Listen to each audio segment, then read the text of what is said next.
Welcome to the Daily Allegory through Astrological Divination. In honor of today's video, I'm going to be doing something through the scope of the Feast of the Dragon. Also, happy Halloween, and for the rest of you guys that also celebrate the Feast of the Dragon, if you do, this video is in honor of Apophis. I call it the Magister Templi's Prophecy and Apophis Omen. To begin this video, rather than doing my opening prayer, we are going to be doing a dedication to Apophis, the Cosmic Dragon, Divine Order, and the Tower card. It is called the Invocation of Balance. Now, calling of the dragon and the feast. By the power of the turning wheel of the stars, in this, the sacred time of the Feast of the Dragon, we open the gate between worlds. We honor the great cosmic dragon, the endless cycle, the beginning and the end. We stand at the nexus at all potential to witness the flow of creation and dissolution. Let the energy of the cosmos awaken within this space. The invocation to Apophis, Lord of the horizon. We call now to the great serpent, the shadow and the light, Apophis, Lord of chaos, the undoer of forms. We do not call you to praise destruction, but to acknowledge your necessity. You are the boundary of existence, the vital force of change and challenge. Without your hunger, there is no cycle. Without your darkness, there is no dawn. We look upon you, upon the chaos you represent, the unformed potential, and we invite your raw, untamed energy into our awareness. Let the shadow be seen, that balance may be found. With the invocation of Venus, the Lady of Harmony, we call now to the bright lady, the star of the dawn and the dusk, Venus, goddess of love, harmony and beauty. You are the force that binds us, the desire that creates, the pleasure that sustains. You are the mayats that brings order to potential, the beauty that arises from chaos. We invite your gentle yet powerful presence, your wisdom of relationships and worth. Let your harmony flow into our hearts, and all things may be united in love. And the synthesis of the forces, here in the sacred moment of the feast, Apophis and Venus, chaos and order, the shadow and the light, reside in balance. We integrate these forces within ourselves, the power to break down the old and love to build the new. May the Magister within each of us find mastery in the acceptance of both the shadow and the light. As above, so below. As within, so without. This rite is now sealed. Entering the Magister Templi's Prophecy and Apophis Omen. Now, before I begin, I'm going to quote a really good line from the Kingdom of Heaven. None of us know our end, really, or what hand will guide us there. A king may move a man. A father may claim a son. That man can also move himself. And only then is that man truly beginning his own game. Remember, howsoever you are played, or by whom, your soul is in your keeping alone. Even those who presume playing you be kings of men or men of power. When you stand before God, you cannot say that I was told by other to do thus, or that virtue was not convenient at the time. This will not suffice. So remember that, so choose your ending wisely at the beginning, so your Omega is initiated with the Alpha, and so mote it be. Now, today's story is going to be put through an analogical view of the combined above aspects, the Feast of the Dragon, Apophis, Venus, cosmic balance, and me telling this tale as the Magister Templi. Now, in the heart of the Grand Temple, a Magister Templi named Todd. I'm going to use myself for this story for point of reference. Todd prepared for the Feast of the Dragon. It was a day of profound significance. When the cosmic dragon, the life-giving force that birthed all creation, was at its closest. The ritual was meant to harness its boundless energy, ensuring that the world's renewal and continuing the cycle from the beginning. Yet, Todd was troubled. His greatest accomplishments as a master was an absolute paradox, for his inner life was a constant struggle. His Venus square Jupiter in the sixth manifested as deep-seated need for luxury and comfort that stood in stark contrast to his ascetic duties. He overindulged in rare essences and rich foods, leaving his temple stores depleted and his apprentices overworked. It was a symptom of a deeper wound, a Venus opposition Chiron, that whispered he was fundamentally unlovable. He had mastered every spiritual lesson but this one, and the scar of it manifested as a gnawing emptiness. He tried to fill it with worldly pleasures. As the sun began to set, casting long shadows across the ceremonial floor, the temple's grand vault, meant to project the dragon's light, shimmered with a discordant darkness. The omen was undeniable. Apophis, the primordial serpent of chaos and non-existence, was stirring. The Feast of the Dragon was not to be a renewal, but a confrontation. The beginning was hurtling towards the end, the Alpha and the Omega. Todd realized with a chilling certainty that the fault lay within self. His internal chaos, his imbalance between desire and duty, was creating a vulnerability in the very ritual he was meant to perform. He could not fight Apophis without first healing his own wound. Abandoning the ceremonial altar, he descended into the temple's darkest archives, a place he had long avoided. There he confronted not a physical serpent, but the psychic manifestation of his own unworthiness. A serpent of self-loathing whispered of all his failures. He did not fight it. He had spent his life banishing darkness, but this time he accepted it. He confessed his faults, his overindulgences, and the deep silent shame of feeling unloved. As he embraced his own shadow, the serpent's hissing softened, and it began to recede, leaving behind not emptiness, but a profound, quiet stillness. Returning to the altar once again, he performed the Feast of the Dragon, not with grand gestures, but with the quiet humility of a man who had finally made peace with his own limitations. He channeled the cosmic dragon's light not to banish the chaos of Apophis, but to integrate it, unify. Understanding that the end is an absolute necessity to the cycle.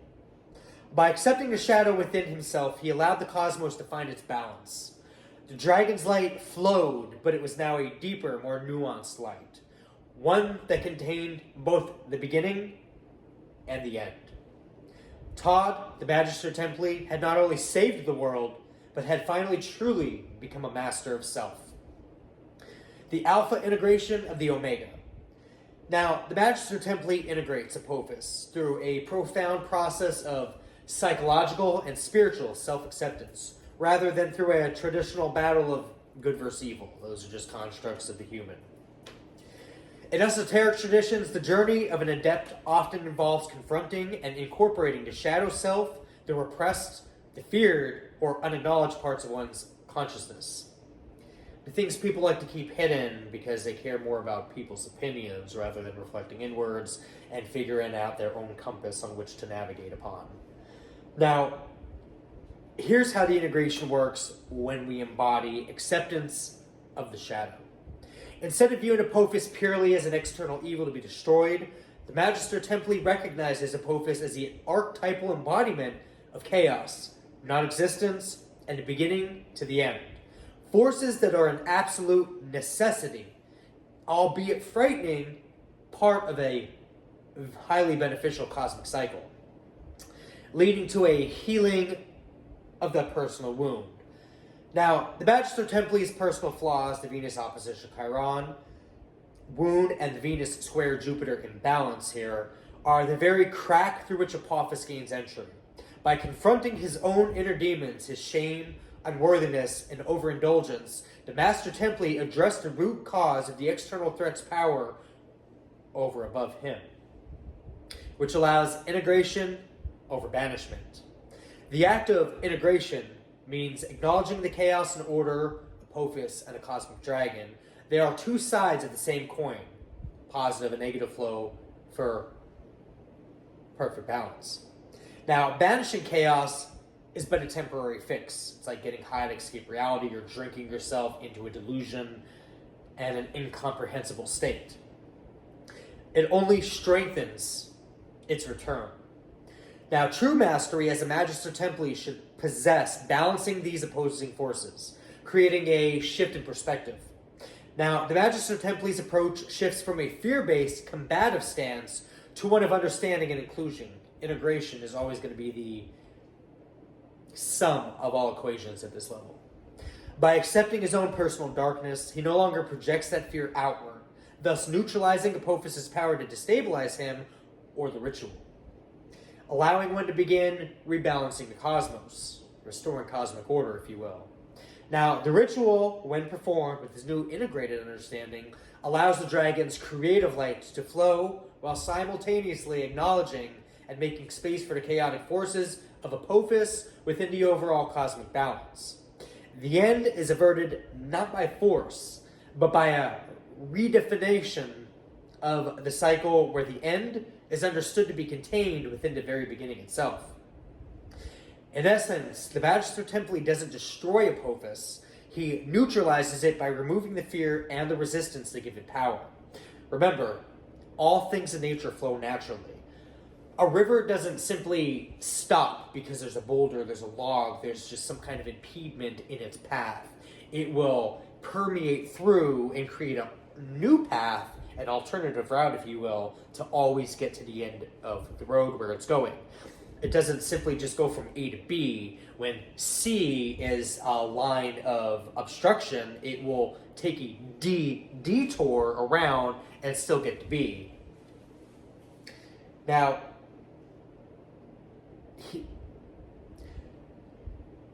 like I said, he neutralizes it by removing the fear and resistance that gives it power, ultimately achieving a higher, more complete form of mastery. Now, in this story, the Magister Templi, Todd, me, I'm referring to myself as a third party, not because I'm schizophrenic. Interesting narrative, by the way. Blood work disproves that any day. He integrates Apophis through a process of psychological and spiritual acceptance. Rather than through a traditional physical or magical banishment, this approach is rooted in a modern, esoteric interpretation of balance and shadow work, as opposed to an ancient Egyptian practice where Apophis was purely an adversarial force to be destroyed. This is like when you get to a level where you no longer do return to sender spells, you integrate that negative energy and you alchemize it within and send it back to the divine and let them handle it, because they'll amplify that shit 100 times over. And if you want to talk about destabilization, that's like the divine will move on you like Delta Force, JSOC, ROTC Special Forces on a special operation and just completely bulldoze over you. It's just overkill. Now, here's how the integration is going to occur. With acceptance and personal chaos, Todd realized that his internal imbalances, his deep wound of unworthiness, the Venus opposition Chiron here, and his overindulgence, which is Venus square Jupiter in the 6th, had created a resonance with the cosmic chaos of Apophis. Remember, we are emanating a frequency. Raise your frequency isn't just so simplistic as just all love and light. It is integration of the good and the bad, the light and the dark. Your mistakes with your progress.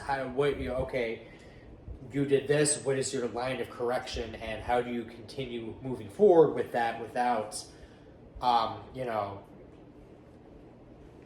repeating the cycle? You integrate the past lessons into your forward movements so you can avert, you see somebody coming to punch you in the face. You're not going to just continuously stand there and get punched in the face. You're going to eventually, you're going to move out of the way and stay out of the way. Stay in your own lane, if you will. Now, the serpent here he faced in the archives was the personification of his own self-loathing and repressed flaws. This is recognizing that you might have some issues and actively participating in your own life to correct that and create a line of action and move forward on that line of action. Instead of fighting it, he seized his internal struggle and accepted that these dark hidden aspects are a part of him. Truly embodying the end, Todd's realization centered on the theme that the beginning to the end is a cycle. It's the one true cycle that will continuously repeat that isn't necessarily a bad thing. Experiencing new beginnings to create old endings for new beginnings, for new endings, for new beginnings, for new endings. It's a good thing. That's how you move.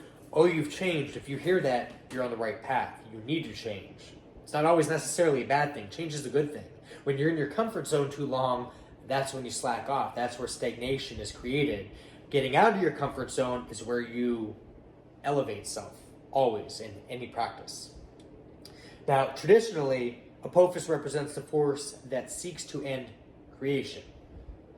Todd's shift in perspective involved understanding that ending and destruction, being chaos, are necessary components of the continuous cycle of creation and renewal represented by the cosmic dragon.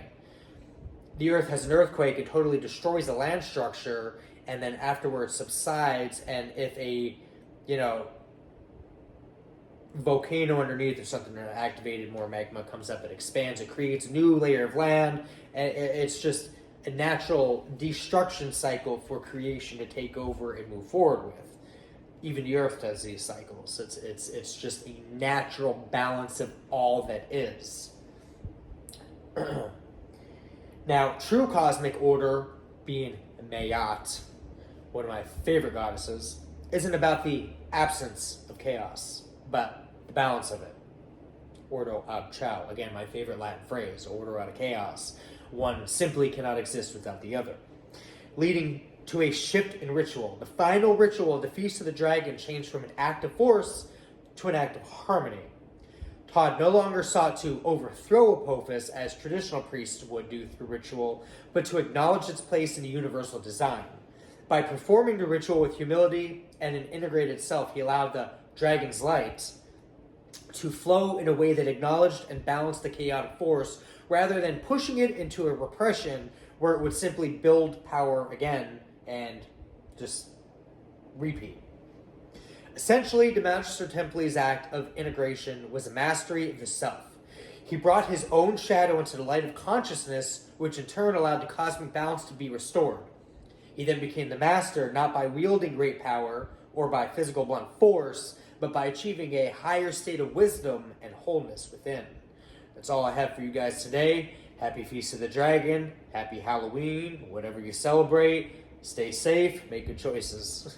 Definitely make good choices. Don't be playing in other people's energy, because when that cosmic order comes back around and that capitulation hits,